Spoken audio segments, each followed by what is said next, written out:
IVF ఎవరికి 40+ age ఉన్న వాళ్ళల్లో మనం చేస్తాం. వాళ్ళల్లో అప్పుడప్పుడు ఎర్లీ లేబర్ వచ్చే ఛాన్సెస్ ఉంటాయి. అంటే ఎన్ని వీక్స్‌కి వచ్చే ఛాన్సెస్ ఉంటాయి? When you are aged the uterine environment కూడా డిఫరెంట్ ఉంటుంది. సో వాళ్ళలో కొన్ని కాంప్లికేషన్స్ అంటే ఒకవేళ ఐవీఎఫ్లో ఏజ్ అనేది ఎక్కువ ఏజ్ వాళ్ళకే చేస్తామని కాదు, but most of the time ఇప్పుడు పేషెంట్కి పిల్లలు కావట్లే అని ప్రెజెంట్ అయ్యేటప్పటికి వాళ్ళ ఏజ్ 35 అబవ్ ఉంటుంది. సో ఆ ఏజ్లో ఒకవేళ న్యాచురల్ ప్రెగ్నెన్సీ వచ్చింది అనుకోండి, ఒక 35 year oldకి న్యాచురల్ ప్రెగ్నెన్సీ వచ్చింది, లేదా 40 year oldకి న్యాచురల్ ప్రెగ్నెన్సీ వచ్చింది. సో వాళ్ళలో వచ్చే కాంప్లికేషన్స్ ఏంటిది?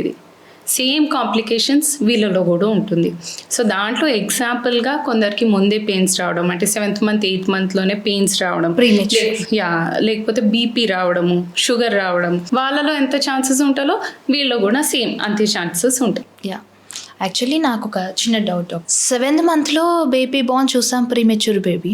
సో 8th monthలో కూడా మనకు బేబీ హెల్తీగానే ఉంటుంది అంటే డెలివరీ అయితే? Depends on the weight of the baby అండి, activity of the baby, weight of the baby, అలాగే లంగ్ మెచ్యూరిటీ వచ్చిందా లేదా, పుట్టినప్పుడు బేబీ ఎట్లుంది, అవన్నీ చూసి you can say.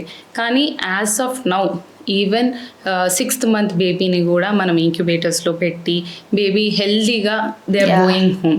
So science ఆ పరంగా డెవలప్ అయ్యింది కాబట్టి ఇప్పుడు మనకు మంత్స్తో ఇది లేకుండా సంబంధం లేకుండా అవుతుంది. ఎందుకంటే నేను ఇది విన్నాను, నాకంటే బిఫోర్ జనరేషన్ వాళ్ళు 7th monthకి బేబీ పుడితే ఓకే బాగానే ఉంటుంది, వెయిట్ తక్కువ ఉన్న 8th month మాత్రం పుట్టకూడదు, చనిపోతారు బేబీ పుట్టగానే అంటారు. దట్ ఈస్ అగైన్ ఒకప్పుడు ఈవెన్ నౌ ఆడ్ నంబర్స్ని అందరు ఎక్కువ ఇష్టపడతారు, ఈవెన్ నంబర్ని ఇష్టపడరు.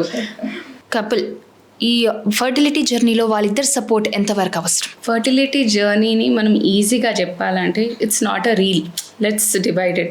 రీల్ ఉంది, మూవీ ఉంది, సిరీస్ ఉంది. సో ఫర్టిలిటీ జర్నీ అనేది ఒక సిరీస్ లాంటిది, ఒక సీరియల్ లాంటిది.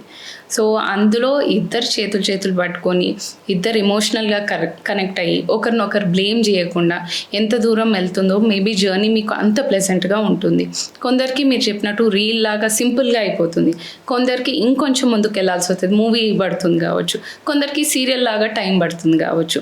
కానీ ఆ జర్నీలో ఇద్దరు ఎంత ఒకరినొకరు సపోర్ట్ చేసుకుంటే జర్నీ అనేది మీకు అంత హ్యాపీగా ఉంటుంది.